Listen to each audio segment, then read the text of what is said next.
With the Premier League title race and the relegation battle reaching its conclusion, the hot topic of conversation this week seems to be the game between Arsenal and West Ham and how it's going to affect the top and the bottom of the table. And to that, you know what I want to say?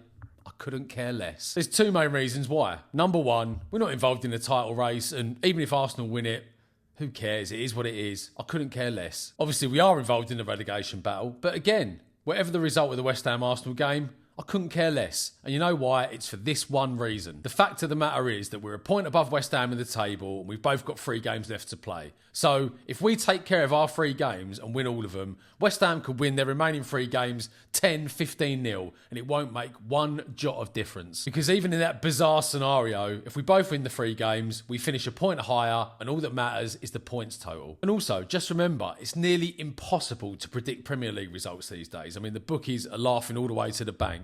Who would have predicted that Nottingham Forest would have beaten Sunderland 5-0 recently? Or that Leeds would have gone to Old Trafford and won? It's a fool's game trying to predict Premier League results. And so let's just take care of ourselves, win our 3 games, and then the rest doesn't even matter. It's all just noise. There's one thing we have to remember here. Big clubs don't worry about what other clubs are doing. They take care of their own business. But through years and years and years of prioritising profit over success on the field, we've become a shadow of our former selves, a husk, an imposter. And this small club mentality, adopted by the higher-ups and the people in the board, has filtered all the way down through the club, to the players, to the managers, the fans, everybody. And if by any chance this video lands on the iPhone or the tablet of any of these higher-ups and any of these people in the board, Vinay, Lange, all the rest of them, I want to ask them this question.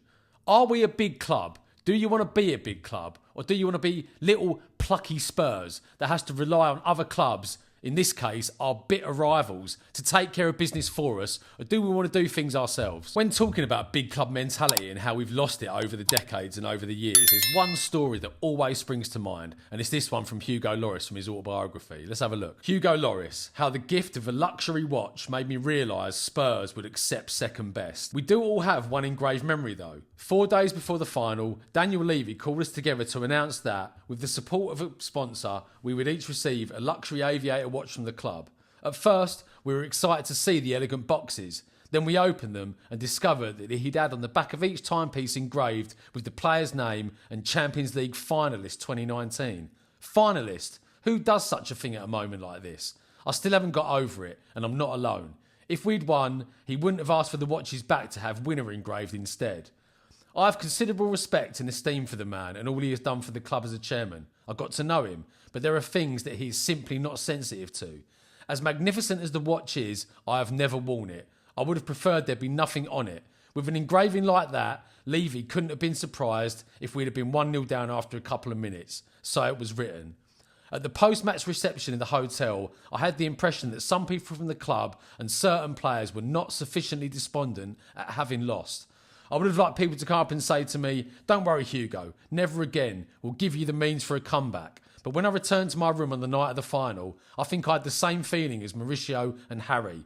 Does the club really want to win? Real Madrid would never have celebrated a lost final, and shouldn't have we either. That little snippet from Hugo Lloris' autobiography is a damning indictment of the mentality that's filtered down from the top of the club over many, many years. And so I say this to the board and the higher-ups and the people that run the club. I want to remind you just who we are. We're the first ever English club to win a European trophy run by UEFA when we beat Atletico Madrid in the Cup Winners' Cup final 1-0 in 1963. We're the current Europa League champions. We're a club that have won the FA Cup 8 times, once more than Manchester City and the same number as Liverpool. We've won the League Cup 4 times, 2 more than Arsenal and only 1 less than Chelsea. We've won more European trophies than Arsenal, Man City and Aston Villa. And we're one of only 6 clubs that have been ever present in the Premier League since its inception in 1992. And just to add some context to what I've already said, over 40% of professional English clubs have never won a major honour. We've won 18. The stats that I've got up on screen here just go to prove it. And when it comes to European trophies, only 13 English professional football clubs have ever won one.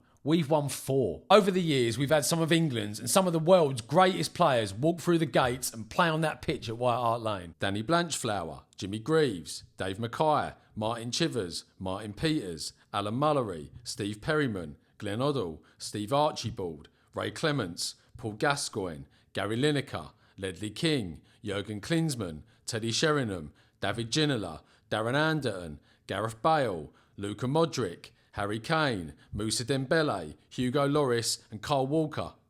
What I'm trying to say is we're a huge club, the definition of a sleeping giant. Even if this season Arsenal go on to win the league and Champions League double, which I hope they fucking don't by the way, but if they did and then we got relegated, the biggest story would still be Tottenham Hotspur being relegated from the Premier League. And you know why? Because we're a world famous, legacy, historic club. And just like I mentioned earlier, big, historic, legacy football clubs don't take any notice of what anyone else is doing. They take care of their own business. Going back 7 years to 2019, the year of that Champions League final that Hugo Lloris was talking about in his autobiography, we had a top manager with top players. If the board and the higher-ups had really put their foot on the pedal, give the manager and the players what they needed in terms of new players and resources, we could realistically be talking about having a Premier League and maybe even a Champions League trophy in our cabinet. 7 years later, we've now got the top manager, but we don't quite have the players to match. Give this man what he wants, what you promised him in the contract negotiations. Give him the players. Give him the resources. And you know what? We might just have those trophies in the cabinet and the players can receive watches with winner engraved on the back. Thanks for watching. Just before I go, I had a comment on my last video from a guy called JHB-THFC who asked who is in the picture behind me, the fifth picture amongst the players. And I can exclusively reveal, probably won't come as much of a surprise, that it is the one and only Mr. Harry Kane. So there you go. Cheers.